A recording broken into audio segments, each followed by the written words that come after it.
Assalamualaikum warahmatullahi wabarakatuh. Kami dari kelompok 3. Pada kesempatan kali ini kami akan membahas tentang kupas tuntas fakta unik dan menarik kearifan lokal dan mitigasi bencana masyarakat adat. Nah, yang pertama itu ada kearifan lokal Semong di Simalue. Kemunculan Semong berawal dari pengalaman pahit pada tahun 1907. Ombak besar menghantam pesisir-pesisir Pulau Simalue di Kecamatan Teupah Barat dengan magnitudo 7,6 skala Richter. Menjadi pelajaran bagi masyarakat Simalue, Semong diartikan sebagai hempasan gelombang air laut yang berasal dari bahasa Devayan, bahasa asli Simalue. Semong merupakan kearifan lokal pengalaman masyarakat Simalue pada masa lalu terhadap bencana gempa bumi dan tsunami. Kisah Semong diceritakan secara turun-temurun dari generasi ke generasi melalui nafi-nafi. Nafi adalah budaya lokal masyarakat Simalue berupa adat tutur atau cerita yang berisi nasihat dan petua kehidupan, termasuk juga Semong. Para tetua dan tokoh adat biasa menyampaikan nafi-nafi kepada kaum muda atau anak-anak menjadi pelajaran. Yang kedua ada kearifan lokal rumah adat Nias, Omohada, dan Omo Sebuah.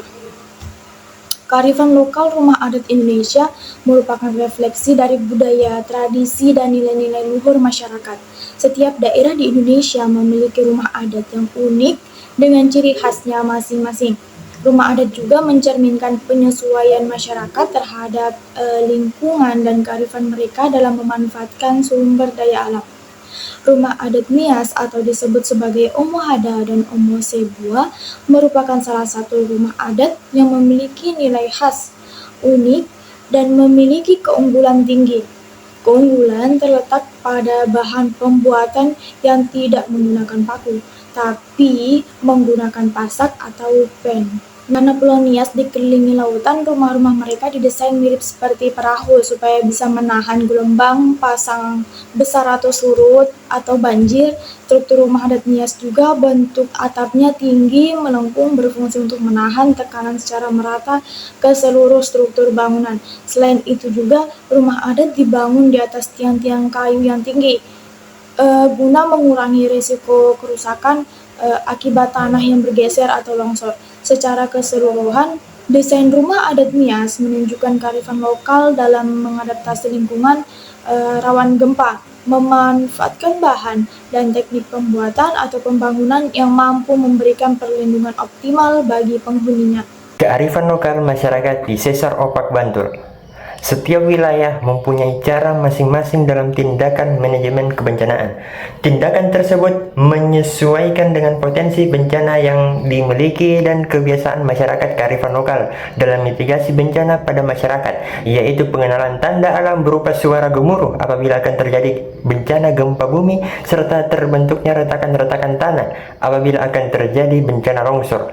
Perilaku hewan pengenalan tanda dari hewan apabila akan terjadi bencana adalah keluarnya hewan yang hidup di dalam tanah apabila akan terjadi bencana gempa bumi. Dari segi bangunan, selain joglo, masyarakat di sekitar Sesar Opak juga banyak membangun rumahnya dengan model rumah tahan gempa seperti pondasi minimal memakai besi 12 mm, sistem pengecoran dengan pasir, koral, dan semen, harus ada ring dan serop sebagai penahan guncangan, dan sebagainya. D. Fakta unik kearifan lokal. Kalender papan sangatan Pranata Mangsa di Jawa. Para petani di Jawa sudah mengenal teknik penanggalan dalam bercocok tanam jauh ratusan tahun sebelum teknologi pertanian diterapkan.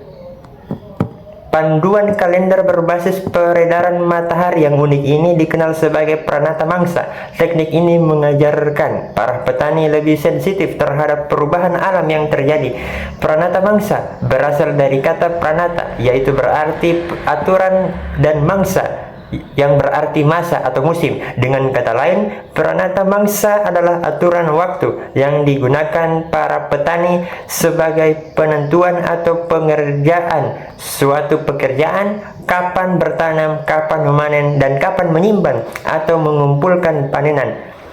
Pranata Mangsa merupakan sistem penanggalan pertanian yang lazim digunakan masyarakat Jawa. Sistem kalender ini merupakan kearifan lokal yang digunakan dalam menentukan musim bercocok tanam.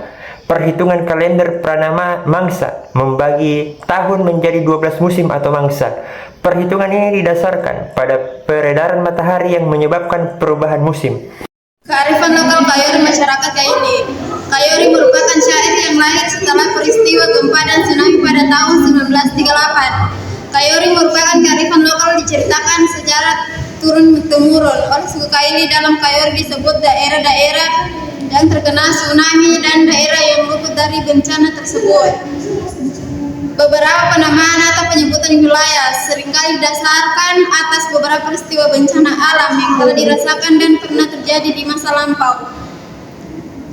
Seperti toponimi artinya berlumpur, kombono artinya tanah runtuh. Kombono dalam bertutur adalah bekas tanah yang mengalami runtuh karena adanya limbah atau gempa besar tahun 1930. Penamaan kampung seperti Biropuli, Biromaru, Jonooge seperti merupakan hunian yang dulunya merupakan rawa. Palaro adalah hunian masyarakat yang dulunya hanya berada di pusat kampung di kaki bukit pegunungan Kambuno.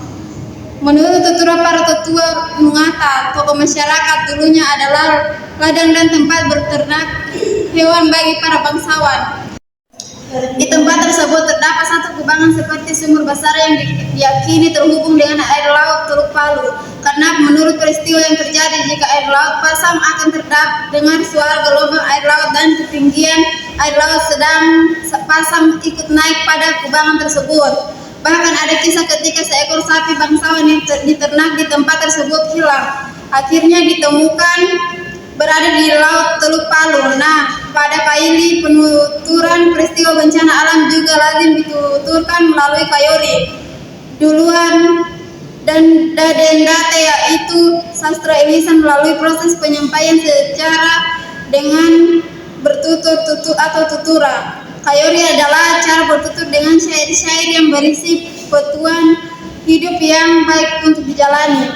Salah satu Kayori terkenal dalam bentuk pepatah Kaili yang sangat terkenal yaitu Agina Mainga Nema Onga, di mana artinya adalah lebih baik berhati-hati daripada tenggelam. Kearifan lokal masyarakat Baduy.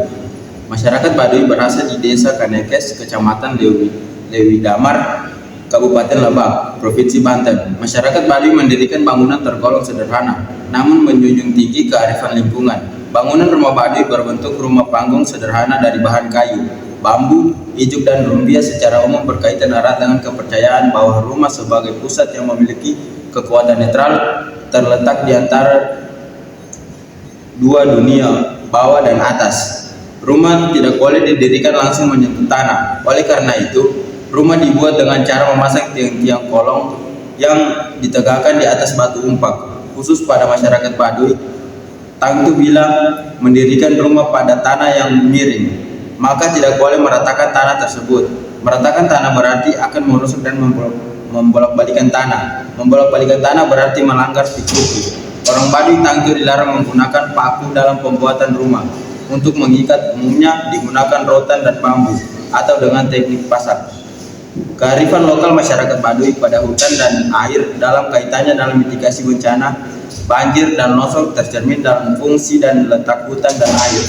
Fungsi hutan terbagi menjadi 3 jenis, yaitu hutan larangan, hutan dungsungan atau dudungsungan, dan hutan garapan. Hutan larangan adalah hutan lindung yang tidak boleh dimasuki oleh sembarang orang yang di dalamnya, bahkan orang Baduy atau pimpinan adat sekalipun. Hutan dudungsungan adalah hutan yang dilestarikan karena berada di hulu sungai atau di dalamnya dianggap terdapat keramat atau diyakini sebagai tempat leluhur Baduy. Hutan garapan adalah hutan yang dapat digarap untuk dijadikan ladang oleh masyarakat Baduy secara umum. Hutan larangan terdapat di wilayah hutan lindung di selatan Baduy Tangtu. Di dalam hutan larangan terdapat tempat suci masyarakat Baduy bernama Sasadomas atau Sasaka Pusaka, buana tempat bersemayam yang maha kuasa yang disebut dengan Bukawasa atau disebut juga dengan Batara Tunggal Objek. Menurut keyakinan masyarakat Baduy, lanjut Jarodaena, di sinilah tempat berkumpulnya para karuhun atau disebut nenek moyang, bahkan tempat asal-usul mereka.